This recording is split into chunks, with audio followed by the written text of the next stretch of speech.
Pas d'amalgame aujourd'hui où nous parlons du reportage d'Envoyé spécial diffusé il y a quelques semaines.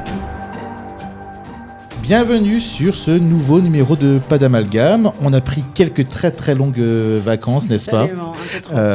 Un petit peu, c'est normal, il y avait l'été, il y avait toutes les fêtes de Tishrei, donc on était un petit peu absents. Vous étiez très très nombreux à nous réclamer, surtout moi et toi aussi, ne t'inquiète pas.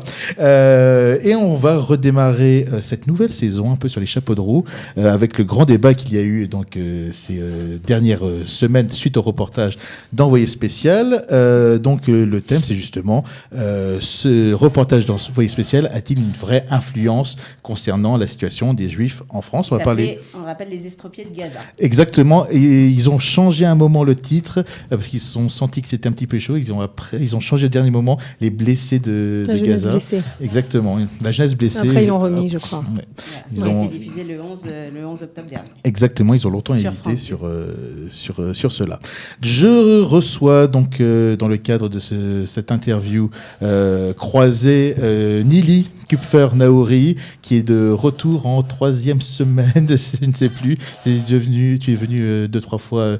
Oui, 2 fois déjà. Notre experte de droite. Exactement. Voilà. Donc, qui participe en particulier à Israel is Forever. Exact. Donc, c'est un peu ton porte-étendard. Tu fais des actions en particulier pour emmener des Juifs à Hebron et puis un peu partout dans les territoires où il y a des lieux un peu symboliques et historiques pour le peuple juif. Et où tu considères que c'est la place des Juifs. C'est une partie intégrante de la terre d'Israël. Voilà, Émilie était par ailleurs présidente du Bétar de Paris pendant des années. Oui. J'ai été responsable du Bétar de Paris, exact, pendant 2 ans. Exactement, et donc il y a donc à ma droite, mais à la gauche de beaucoup de gens, Jacques Benilouche, qu'on va présenter, qui est journaliste indépendant. Donc bien sûr, il y a ton blog Temps et Contre-temps. Donc en fait, c'est benilouche.blogspot.com. Non, benilouche.com. Ah, ça marche maintenant. Ça marche très bien, Parfait. benilouche.com. Et tu es également correspondant de Slate.fr en Israël, quelqu'un de très bien informé, si je ne dis pas de bêtises. J'essaye. Et nous avons également Benjamin Sidbon. On va expliquer pourquoi il est présent dans le cadre de ce débat tout à l'heure. Il nous l'expliquera lui-même. Je fais un petit peu de mystère. On va voir d'ailleurs tout de suite, parce qu'on a un autre intervenant, qui est Laurent de infoéquitable.org. Donc on va l'avoir, je pense, d'ici quelques instants au téléphone, si on arrive à le joindre. Mais on va juste d'abord parler du reportage en lui-même. Je vais commencer avec toi, Jacques. Sur la nature de ce reportage, est-ce que tu en as pensé, et surtout par rapport aux réactions qu'il y a eu autour de ce reportage? Alors moi, j'avoue qu'il faut être un expert pour analyser ce reportage si on veut vraiment faire du bon travail, parce qu'on ne sait pas si les images ont été truquées, on ne sait pas s'il y a eu des coupures, on ne sait pas. Donc moi, je ne me permettrai pas de juger le reportage lui-même. Je voudrais me placer sur un autre espace. C'est-à-dire, je voudrais me placer du côté israélien. Et de temps en temps, il faut savoir balayer devant notre cour. J'ai beaucoup de remontrances à faire à l'occasion de ce reportage. Et, pardon, juste, je pose le concept. On est sur un titre qui s'appelle Les Estropiés de Gaza et un teaser, c'est-à-dire une pub qui est passée sur France 2 beaucoup, où on voyait des enfants de Gaza estropiés. Et donc, sous-entendu, c'est la faute des Israéliens. Voilà d'où tout est parti la polémique. Moi, pour résumer, je dirais que ce reportage, c'est une ode au Hamas. Donc, je ne dirais pas plus. Mais il faut quand même que nous balayons devant notre porte. Il y a eu beaucoup de maladresses de fait. C'est ce qui fait que ces maladresses-là nous retombent derrière. La première maladresse, et ça c'est pas normal, c'est que c'est un reportage pour Français, pour francophones en général, et on n'a rien trouvé de mieux que de nous trouver un militaire parlant anglais pour un reportage français. Il y a beaucoup de militaires qui parlent le français chez Dover Tzahal. On aurait pu en trouver un, parce que j'ai détecté 2 ou 3 erreurs de traduction. Et ça, c'est grave. Quand le Dover Tzahal dit les Israéliens, la traduction, c'est les Juifs. Donc, est-ce que, pardon, pour revenir en amont, est-ce que le reportage est pro-palestinien ? C'est ça la vraie question. Justement, on va venir sur ce point-là, parce que nous avons Laurent qui est en ligne. Laurent, allô ? Bonjour. Oui, bonjour Laurent.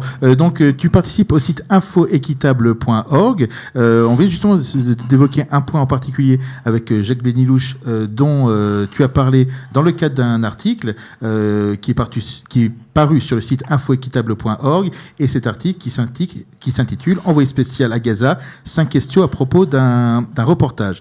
Je vais revenir quelques instants sur le point évoqué par Jacques Benilouche sur les problèmes de traduction.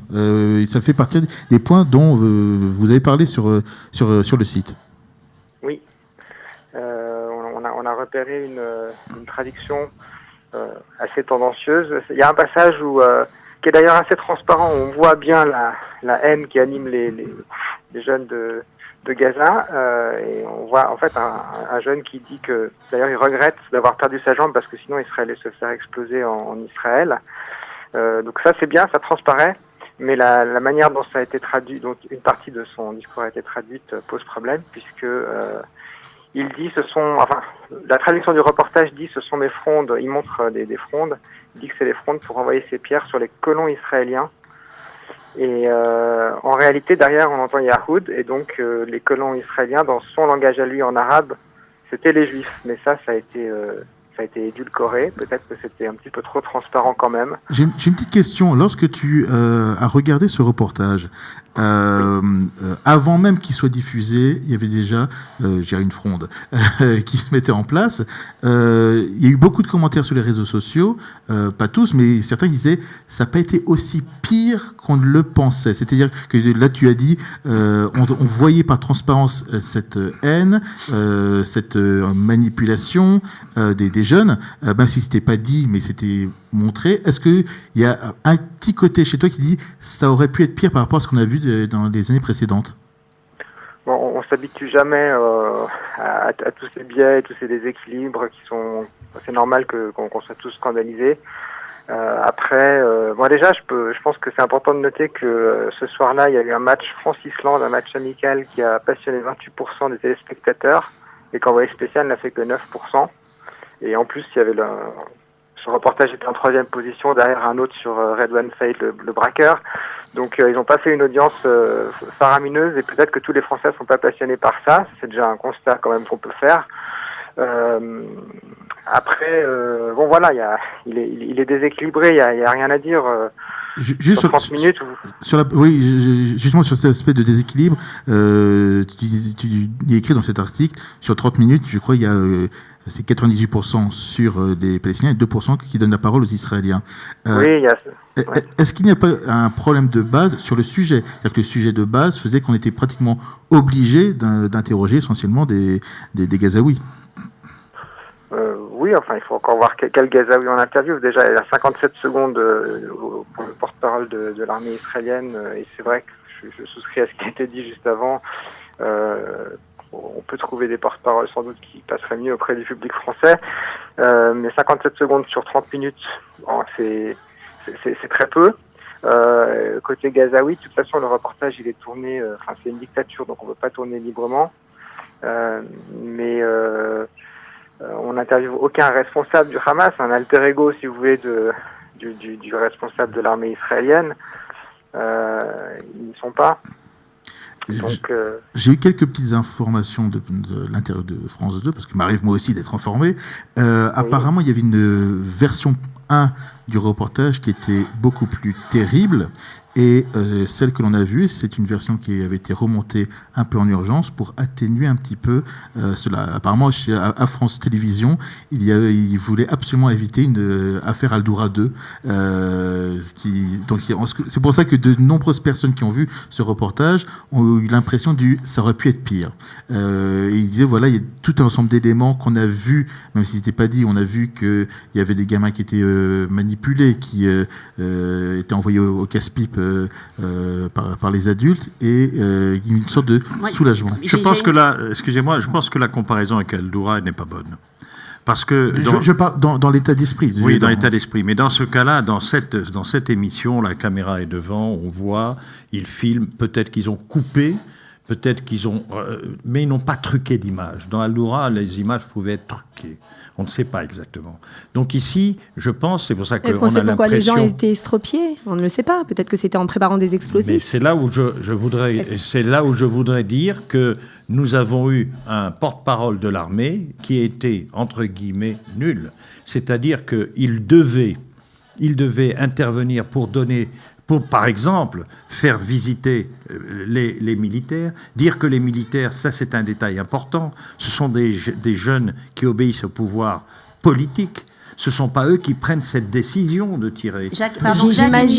J'imagine que le porte-parole de l'armée a largement développé la position de l'armée, mais que France 2 a décidé également de prendre les phrases qui étaient les plus édulcorées et qui ne voulaient pas dire grand-chose. Je vous pose la question à tous les deux. Je vous pose la question à tous les deux, en dehors de ça et de l'analyse très précise de ce reportage. Est-ce que, côté israélien, on accepte d'envisager qu'il y ait des victimes palestiniennes, ou est-ce que cette idée, elle est de toute façon à la base dérangeante? Moi, je vais vous dire une chose, simplement un détail, vous allez comprendre. J'ai 2 hauts fonctionnaires français avec qui j'ai d'excellentes relations, et qui m'ont dit au début, Jacques, on ne comprend pas une chose, on tue trop de Palestiniens, est-ce que l'armée ne pourrait pas faire autre chose? Par exemple, tirer sur les jambes. Alors là, je les ai appelés et je leur ai dit, voilà, ils tirent sur les jambes, mais vous critiquez toujours. Donc ça veut dire que nous avons, et nous ne savons pas expliquer... On ne tire pas sur toutes les jambes. Oui. On ne tire pas sur toutes les jambes. Non, mais au lieu de tirer sur les jambes, on vise les jambes... Non, on vise les jambes au lieu de viser la tête. Pour les émeutiers, je ne dis pas qu'on tue n'importe qui, je ne pense pas que l'armée... Est-ce que vous pensez que c'est Bétzédek quand même, vous acceptez quand même le fait que les personnes à qui on a tiré sur la jambe, c'était pour éviter quelque chose de... Mais c'est ce que je voulais que le... C'est ce qu'il dit. C'est ce que je voulais que le porte-parole dise, et qu'il dise de manière claire. Si nous avons tiré, c'est parce qu'on devait empêcher ces gens-là de traverser la frontière et de venir tuer les gens dans nos kibbutzim. Je n'ai pas entendu ça de la part du porte-parole. Je suis persuadée qu'il a dit, mais qu'ils l'ont volontairement coupé. Alors c'est là où je voudrais... Il n'y a pas eu de contestation de la part du porte-parole. Le porte-parole n'a jamais dit, à ce jour, qu'il a parlé beaucoup plus et qu'on a coupé son intervention. Moi, j'ai posé la question... Qu'ils ont d'autres soucis en tête. Oui, d'accord, mais enfin... J'ai posé la question à Dover Tzahal, ils m'ont dit, il n'y a pas eu, pour l'instant, il n'y a pas eu de trucage de ça. Il a eu tant de minutes à parler, et donc c'est pour ça que je dis, il y a quand même des lacunes sur notre Hasbara, qui n'est pas bonne. Il faut accepter. Je tenais déjà à contredire quelque chose de... Peut-être on peut dire pour oui, alors juste parce qu'on a encore Laurent en ligne. Est-ce qu'il y a eu d'autres points? Parce que je vois par exemple, il y avait l'intervention de Breaking the Silence en particulier. On en parlait tout à l'heure hors antenne sur les conditions de financement de Breaking the Silence qui sont maintenant problématiques. Juste par rapport à cette partie dans le reportage. Breaking the Silence, initialement, il faut savoir que Tzahal les aidait pour aller dans les écoles. Et au moment où il y a eu des questions d'argent qui sont arrivées, des financements de l'étranger, ils sont devenus beaucoup plus militants et beaucoup plus hardcore donc, dans leur militantisme. Donc c'est ça qui est intéressant, c'est également la manière dont l'argent qui vient dans les associations... d'où il vient. Et d'où elle vient, et bien évidemment, peut intervenir sur la manière dont ces associations se comportent par la suite. Ça, c'est le problème même des journaux, le problème des journaux. On a besoin d'argent pour faire un journal. Si vous voulez garder le journal, il faut faire appel à des gens qui vous financent, à des financiers. Et dans certains cas, on peut vous imposer. C'est pour ça que moi, personnellement, je refuse la publicité dans mon site. Je finance moi-même mon site parce que je ne veux pas avoir de pression. Vous êtes incorruptible. Non, mais c'est vrai. Je ne veux pas avoir de pression de la part. T'as ce confort-là, t'as ce luxe-là aussi. Bien sûr, effectivement. Je voudrais juste entendre Nili sur la question que j'ai posée. Est-ce qu'on accepte qu'il y ait à droite, notamment à la droite de la droite israélienne, qu'il y ait des victimes palestiniennes dû à Israël. C'était la question de la gauchiste. C'est une question importante. On a un reportage sur les estropiés de Gaza et tout le monde s'énerve. Est-ce qu'on accepte l'idée qu'il y en ait? Je trouve qu'on fait preuve d'une clémence absolue envers les terroristes de Gaza. Ceux qui sont aujourd'hui à la frontière ne sont pas en train de faire une marche de la paix. Ils sont là avec non seulement des pierres, mais avec des cocktails Molotov, avec des ballons incendiaires, avec des cerfs-volants incendiaires, avec des grenades. Ils sont là pour tuer nos soldats, pour envahir notre pays. Et c'est la raison pour laquelle le fait de tirer dans les jambes, ce sont des instructions que nos soldats ont reçues et qui continuent de mettre en danger la vie de nos propres soldats. Donc le fait qu'ils soient estropiés, qu'ils disent merci, qu'ils sont encore en vie, Parce qu'aucun pays au monde, dans l'histoire du monde, n'aurait accepté qu'une armée soit aux portes de son pays et tente de l'envahir de manière violente. Alors, je vais juste finir avec Laurent pour le libérer. Justement, sur ces différents points il y a un point particulier qui, toi, t'avais choqué dans le reportage et dans l'article que vous avez écrit. Il y en a trop. Il y en a énormément, mais il faut dire que malheureusement, on a une certaine habitude. Donc, pour moi, voilà, une traduction, c'est quelque chose de très concret qu'on peut remarquer. C'est petit, mais c'est très révélateur. Une mauvaise traduction. Après, à mon avis, c'est vraiment le déséquilibre, le manque de contexte patent. Vous parlez de Breaking the Silence, le porte-parole, le responsable de Breaking the Silence, il insiste pour parler de manifestants, que c'est juste un manifestant, cet homme qui n'a pas d'arme sur lequel on tire. Bon, on a toutes les images qui montrent que ce sont des manifestants ce sont des émeutiers, voire pire, qui sont armés, qui font des... Et bon, voilà, tout le choix du casting a été orienté de cette manière. Breaking the Silence, c'est une voix parmi d'autres, c'est une voix... Ok, ils ont des financements étrangers, mais ils existent. Simplement, dans ce cas-là, il fallait aussi interviewer un Israélien qui représente l'autre côté, qui est peut-être sans doute d'ailleurs plus représentatif. Peut-être dans un autre reportage. Mais là, on interviewe d'ailleurs juste derrière le porte-parole de l'armée pour bien d'ailleurs venir en contradiction avec ce que dit le porte-parole de l'armée et effacer tout ce qu'il peut avoir dit. Bon, c'est des techniques assez répandues. On s'attendait un petit peu. Et on n'a pas été déçus sur ce plan-là. Ok. Je te remercie, Laurent. Je rappelle aussi qu'il s'appelle infoéquitable.org. Regardez, faites-vous votre avis sur leur regard critique aussi. On peut avoir un regard critique sur le regard critique aussi. Et je pense qu'on peut même vous envoyer des informations ou des critiques sans aucun problème. Je sais que vous êtes très ouvert sur tout cela. Merci beaucoup, Laurent. On va poursuivre tout de suite. Merci à vous. Au revoir. Au revoir. Avec Benjamin Sidbon. Alors justement, je veux revenir sur une petite chose qu'a dit Nili par rapport au fait que l'armée pourrait faire un carton sur tous ceux qui arrivent. Et tout d'abord, ton expérience à la frontière avec les Égyptiens, dont tu m'as parlé tout à l'heure. Ouais.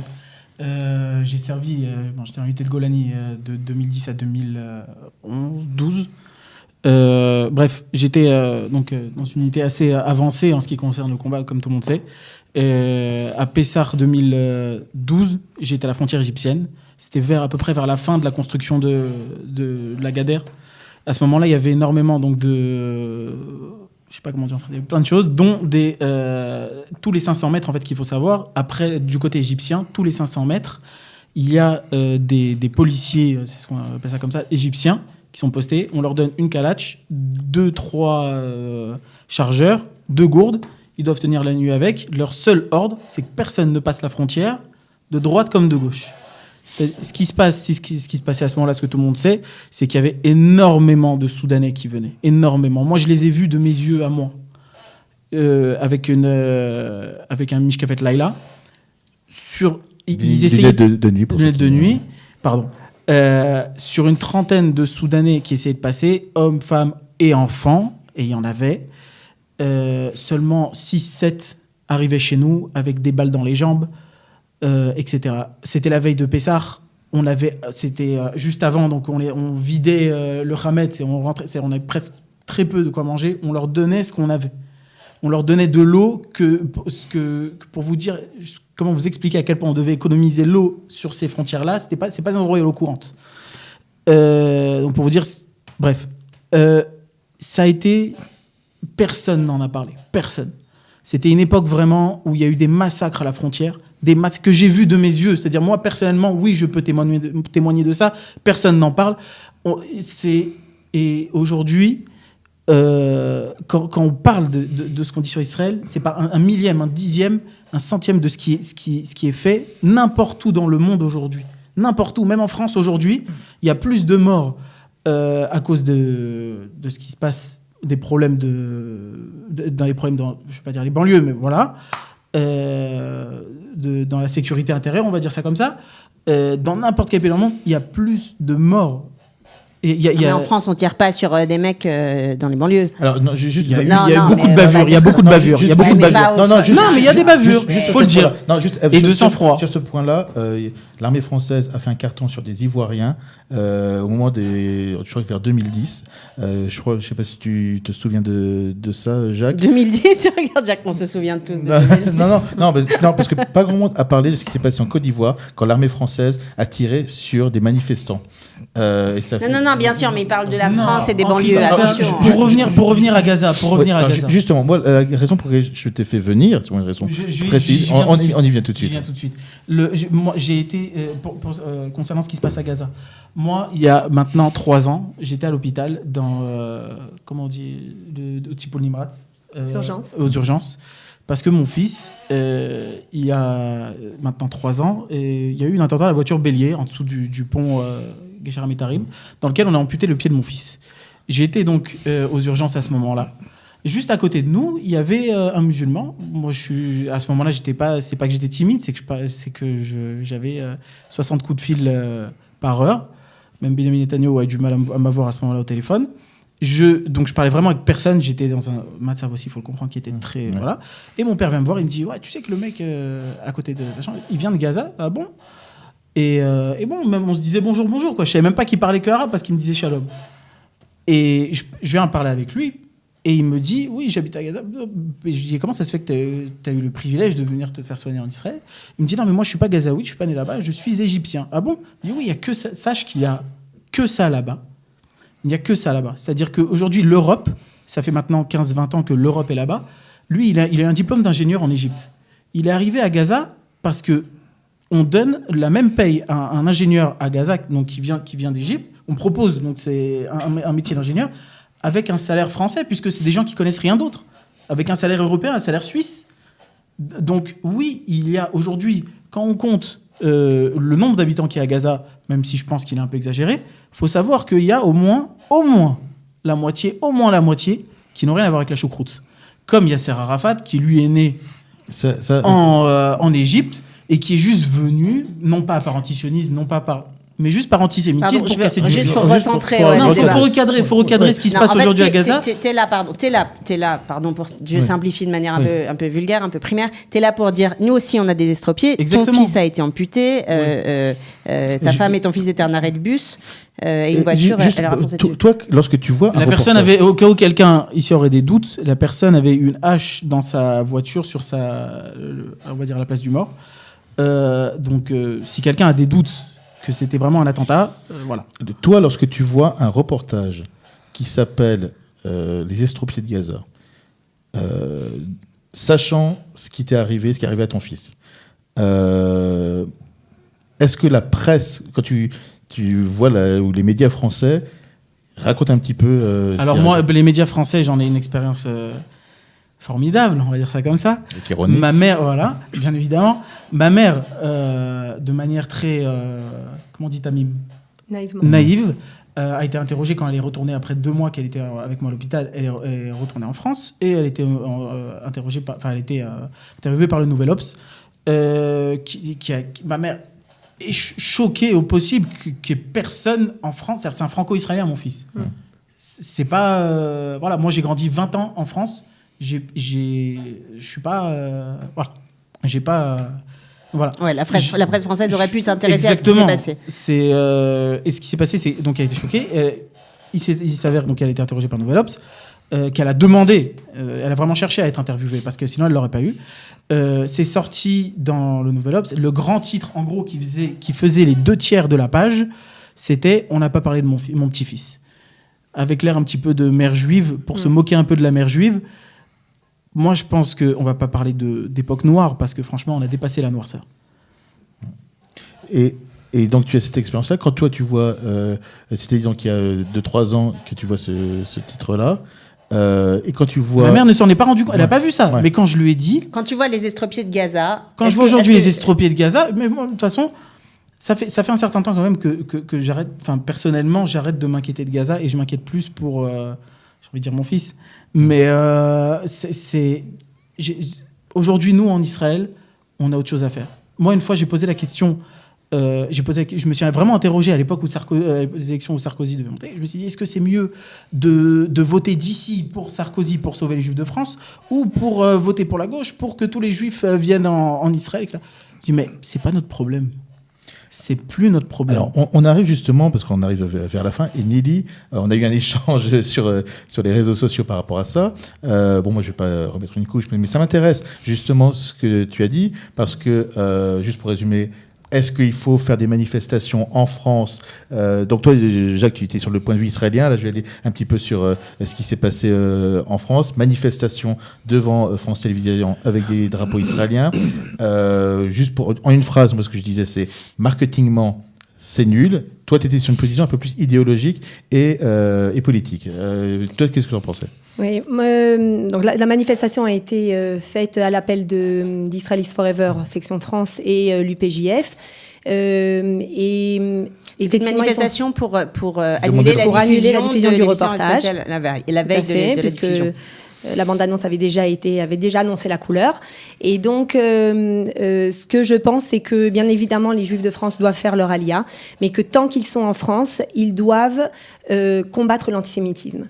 Et la propagande qui est diffusée en France, c'est de l'antisémitisme, et il faut la combattre par tous les moyens. Est-ce que de faire avec des drapeaux, c'était le moyen le plus efficace ? Moi, je ne suis pas d'accord avec toutes ces manifestations. Moi, j'estime que nous devons avoir une hasbara normale à l'ambassade d'Israël, et ça manque totalement. Il est inadmissible, comme pour le Dover Tzahal, il est inadmissible que l'ambassade d'Israël ait pratiquement que des non-francophones. On a eu un ambassadeur qui ne connaissait pas le français, on a une nouvelle ambassadrice qui connaît quelques mots de français. Je m'imagine mal. Elle a écrit à France Télévisions pour demander de retirer Est-ce que c'était pas Excusez-moi, mais aujourd'hui, le politiquement correct est complètement corrompu. Laissez-moi terminer mon idée et après vous me répondez. Je dis donc que j'imagine mal Madame l'ambassadrice débattre avec Laïla Chaïd. Elle se fera entièrement déchirer. Nous avons... parce qu'elle ne domine pas le français, et nous avons suffisamment, je répète encore, de francophones de haut niveau et de grand talent qui auraient pu prendre la place d'ambassadeurs. Donc, notre hasbara est mauvaise, il faut ne pas avoir honte de le dire, et comme la hasbara est mauvaise, c'est-à-dire la propagande est mauvaise, alors on fait appel à des organisations juives en France. On ne fait pas appel, c'est les organisations qui se bougent. Oui, mais c'est pas à elles. C'est à elles. Par exemple, le fait que l'ambassadrice, par exemple, se mouille, c'est une erreur grossière. Ce n'était pas une erreur. Son rôle, comme les rôles des organisations, est de défendre l'honneur d'Israël. Ça s'appelle pas de la censure. Ça s'appelle pas de la censure. Laissez-moi expliquer. Je termine mon idée. L'ambassadrice, elle a comme interlocuteur le ministre des Affaires étrangères ou à la rigueur le chef du Quai d'Orsay. Elle n'a pas à descendre si bas au niveau d'une directrice de télévision. C'est au chargé d'affaires, au chargé de communication de l'ambassade d'intervenir. Là, vous la voyez maintenant, elle n'a pas eu gain de cause, elle s'est décrédibilisée. Alors, d'après ce qu'a dit justement Israël, elle a eu apparemment gain de cause, et les manifestations aussi, et ça j'en suis persuadée, puisque le reportage a été édulcoré d'après ce que tu dis. Donc il ne voulait pas certainement céder et annuler le reportage, mais en tout cas, il y a une version édulcorée, et certainement que la prochaine fois, parce qu'il y a eu cette force de dissuasion, peut-être qu'ils ne diffuseront pas un reportage antisémite. Chose. Sur l'ambassadrice, donc il y a eu ensuite dans la presse des grands titres qui marquaient Israël veut censurer, etc. Est-ce que, en termes de hasbara, de communication, de marketing, ce genre de titre pose pas aussi des problèmes en retour? Juste en un mot, Benjamin. Moi, je pense qu'Israël veut juste qu'il y ait quelque chose de véritable, la vérité sorte, et qui est pas... Vous avez dit au tout début que c'était une affaire de spécialistes. Moi, je pense que c'est une affaire de vérité et du peuple. On doit interroger les personnes avec la vérité. C'est pas suffisant. C'est des grands mots. Oui, il y a les grands mots et le côté concret. Vous avez une émission, c'est une émission, les journalistes en France sont libres, malheureusement. En Si Israël on aussi, croit- en Israël En aussi. Ils Israël sont aussi. libres d'être Attendez. corrompus. Je vais vous dire à quoi ça m'a fait penser. Pas d'attaque ce personnelle. reportage. Pas d'attaque Non, personnelle. c'est pas Pas personnel. d'attaque personnelle. Aujourd'hui, d'attaque on sait qu'il y a de la corruption. Aujourd'hui, Pourquoi on sait qui finance aujourd'hui la presse française. On le sait. Et alors On le sait. Et alors Mais on Et sait moi, qu'il y a les vous croyez Qataris que derrière. je suis On sait qu'il y a les financé Qataris. Donc, Ah bon, donc ah la bah France d'accord. était libre aussi de Non. faire l'exposition sur le Non, juif vous et la m'avez pas France compris. en 1940 à Paris. Vous m'interrompez C'était la même sans chose. arrêt, vous me laissez pas finir ma phrase. Non, mais parce qu'on a compris. D'accord. Vers où Non, vous allez. n'avez pas compris la Je vous preuve. assure. C'est que Je je sais dis, finir. les journalistes en France sont libres d'après les autorités et je trouve que c'est pratiquement impossible d'obtenir de supprimer une émission. Mais heureusement, parce que, mais heureusement, voilà, pardon. parce que les journalistes sont libres. Ça ne veut pas dire qu'ils ont le droit de dire ce qu'ils veulent, ça ne veut pas dire qu'ils ont le droit de publier ce qu'ils veulent, mais je dis simplement que la maladresse de croire qu'une manifestation devant l'ambassade va forcer la directrice de l'information à supprimer l'émission. Mais vous C'est voyez tout. bien qu'elle a été Je changée, ne que sais le pas ça, contenu. je n'ai pas Bah, ça, c'est d'information. un bruit. Ça, Je n'ai c'est pas- pas il y un a rien bruit. d'officiel. Alors, juste par rapport à ce point-là, c'est quelque chose qui m'a été dit directement de quelqu'un Ok. à France Télévisions. Très Ça, bien. c'est simplement sur ce point-là. Comme Parce tu as tes sources que Oui, tu ne oui, peux non, pas mais je suis dévoiler, d'accord. je ne peux Mais pas. l'émission n'a pas été, Alors, juste- supprimée. Non, elle n'a pas été- L'émission n'a elle n'a pas pas été été- elle n'a pas été supprimée, en effet. Juste, là, on va conclure d'un mot, parce qu'on est déjà arrivé à la demi-heure. Ça passe très, très rapidement. Nili, en un mot. Je pense que là où l'honneur d'Israël est bafoué, le juif doit sortir. Et Menachem Begin disait, lorsqu'un juif se bat, il n'est peut-être pas victorieux, mais il est invincible. Alors peut-être qu'on n'a pas eu une victoire totale, vu que le reportage a quand même eu lieu, mais on a prouvé notre invincibilité. Jacques. Moi, je dis que les Juifs de France doivent éviter de manifester, de se mêler des affaires d'Israël, parce que ça se retourne contre eux. Ça ne- Nous devons avoir des organisations éventuellement pro-sionistes qui interviennent, mais les Juifs de France, il faut les laisser en dehors des problèmes israéliens, sinon ça crée de l'antisémitisme. Ça ne crée... Ceux qui Je- créent l'antisémitisme, c'est le c'était- juif qui c'était- rase les C'était murs. en un mot. Benjamin, en 3 secondes. C'est vrai que je répète ce qu'elle a dit. Ok, parfait. C'est parfait. On s'est un peu engueulé, mais c'est comme ça. Et à chaque fois, Très que- peu. on attendait à bien pire. à chaque fois qu'on s'engueule, c'est pour se réconcilier après. Il y a le café derrière. Donc, avec plaisir. C'est pour moi, c'est gratuit. Je vous dis à la semaine prochaine. Cette fois, mais- on revient. Cette fois, on revient. J'arrête toutes mes activités à côté. Je me consacre que à Pas d'amalgame avec Eve. Merci encore de m'avoir aidé, comme toutes les semaines pratiquement. Et, merci Nili, Israël. merci Benjamin, merci Jacques qui a fait de la Oui. route et avec qui je vais repartir. Avec plaisir. Merci, au revoir. Bye. Pas d'amalgame, l'émission où l'on est d'accord pour ne pas être d'accord.